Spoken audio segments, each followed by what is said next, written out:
ശമൂവേൽ അദ്ധ്യായം 9.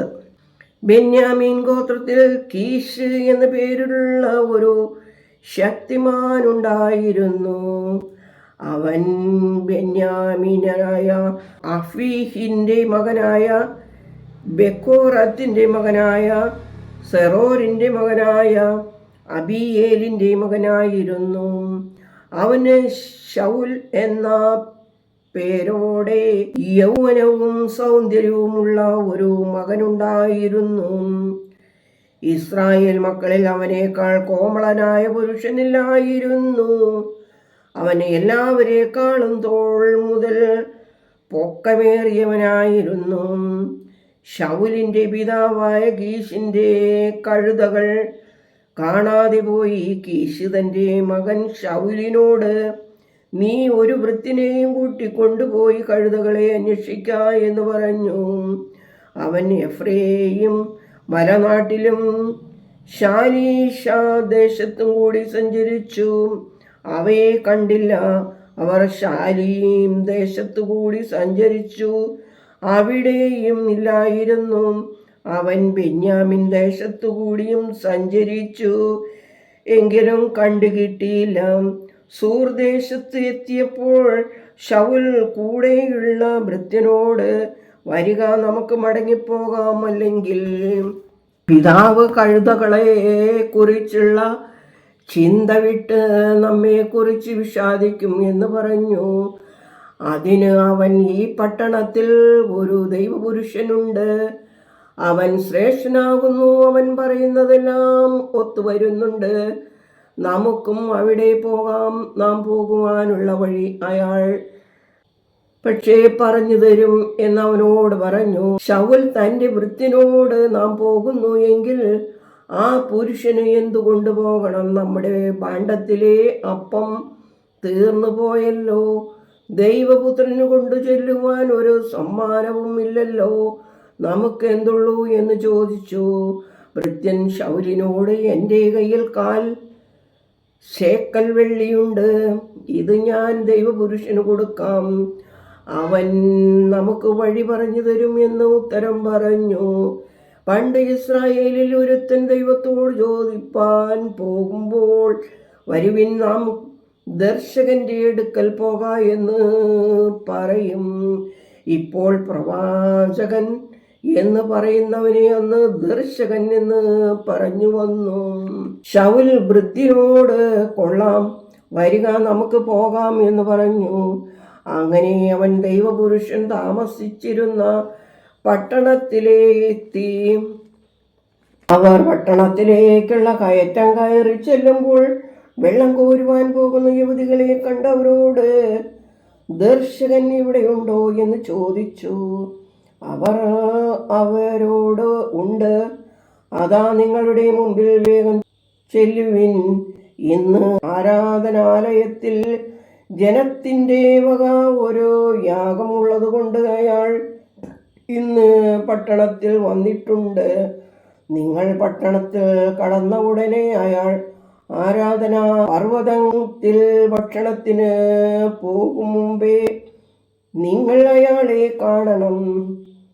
അയാൾ യാഗത്തെ അനുഗ്രഹിക്കേണ്ടതാകൊണ്ട് അയാൾ ചെല്ലുവോളം ജനം ഭക്ഷിക്കയില്ല. അതിൻ്റെ ശേഷം മാത്രമേ ക്ഷണിക്കപ്പെട്ടവർ ഭക്ഷിക്കുകയുള്ളൂ. വേഗം ചെല്ലുവിൻ, ഇപ്പോൾ അയാളെ കാണാമെന്ന് ഉത്തരം പറഞ്ഞു. അങ്ങനെ അവർ പട്ടണത്തിൽ ചെന്ന് പട്ടണത്തിൽ കടന്നപ്പോൾ ഇതാ, ശമൂവേൽ അവിടേക്ക് പോകുവാൻ അവരുടെ നേരെ വരുന്നു.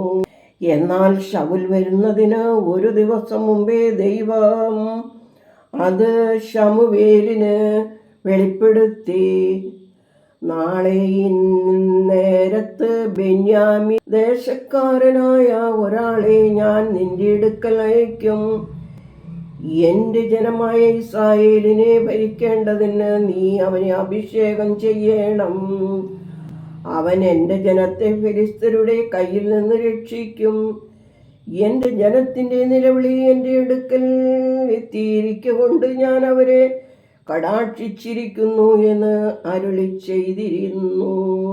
ശമൂവേൽ ശൗലിനെ കണ്ടപ്പോൾ ദൈവം അവനോട്, ഞാൻ നിന്നോട് അരുളി ചെയ്ത ആൾ ഇതാ, ഇവനാകുന്നു എൻ്റെ ജനത്തെ ഭരിപ്പാനുള്ളവൻ എന്ന് കൽപ്പിച്ചു.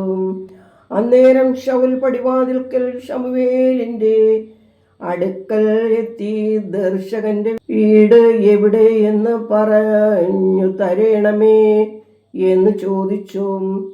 ശമൂവേൽ ശൗലിനോട്, ദർശകൻ ഞാൻ തന്നെ, എൻ്റെ കൂടെ ആരാധനാലയത്തിൽ പോരുവിൻ.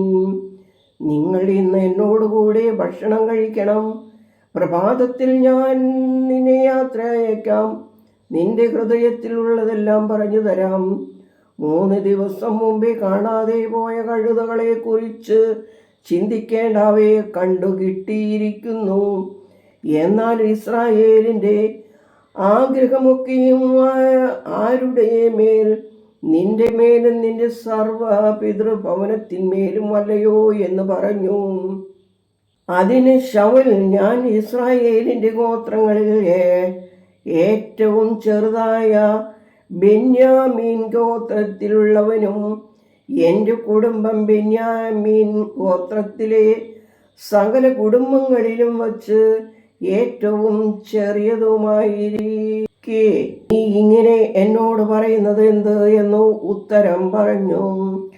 പിന്നെ ശമൂവേൽ ശൗലിനെയും അവൻ്റെ വൃത്തിനെയും കൂട്ടി വിരുന്നുശാലയിൽ കൊണ്ടുചെന്നു. ക്ഷണിക്കപ്പെട്ടവരുടെ ഇടയിൽ അവർക്ക് പ്രധാന സ്ഥലം കൊടുത്തു.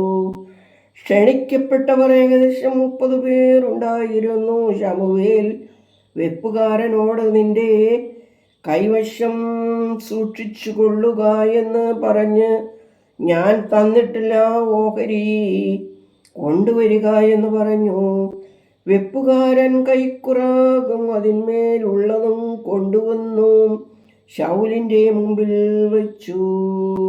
നിനക്കായി സൂക്ഷിച്ചു വച്ചിരിക്കുന്നത് ഇതാ, തിന്നുകൊള്ളുക എന്ന് ശമൂവേൽ പറഞ്ഞു. അങ്ങനെ ശൗൽ അന്ന് ശമൂവേലിനോട് കൂടെ ഭക്ഷണം കഴിച്ചു. അവർ ആരാധനാലയത്തിൽ നിന്ന് പട്ടണത്തിലേക്ക് ഇറങ്ങി വന്ന ശേഷം അവൻ വീടിൻ്റെ മേൽത്തട്ടിൽ വച്ച് ശൗലുമായി സംസാരിച്ചു. അവർ അതികാലത്ത് സൂര്യോദയത്തിങ്കൽ എഴുന്നേറ്റ് ശമൂവേൽ മുകളിൽ നിന്ന് ശൗലിനെ വിളിച്ചു, എഴുന്നേൽക്കാൻ, ഞാൻ നിന്നെ യാത്ര അയക്കാം എന്ന് പറഞ്ഞു. ശൗൽ എഴുന്നേറ്റ് അവർ 2 പേരും അവനും ശമൂവേലും പുറത്തു വന്നു. പട്ടണത്തിൻ്റെ അതിർത്തിയിൽ എത്തിയപ്പോൾ ശമൂവേൽ ശൗലിനോട്, ഭൃത്യൻ മുമ്പേ കടന്നു പോകുവാൻ പറകാം. അവൻ കടന്നുപോയി, ഞാൻ നിന്നോട് ദൈവത്തിൻ്റെ അരുളപ്പാട് അറിയിക്കേണ്ടതിന് നീ അല്പം നിൽക്ക എന്ന് പറഞ്ഞു. ദൈവമേ, സ്തുതി നിനക്ക് യോഗ്യമാകുന്നു. പാർക്കുമോർ.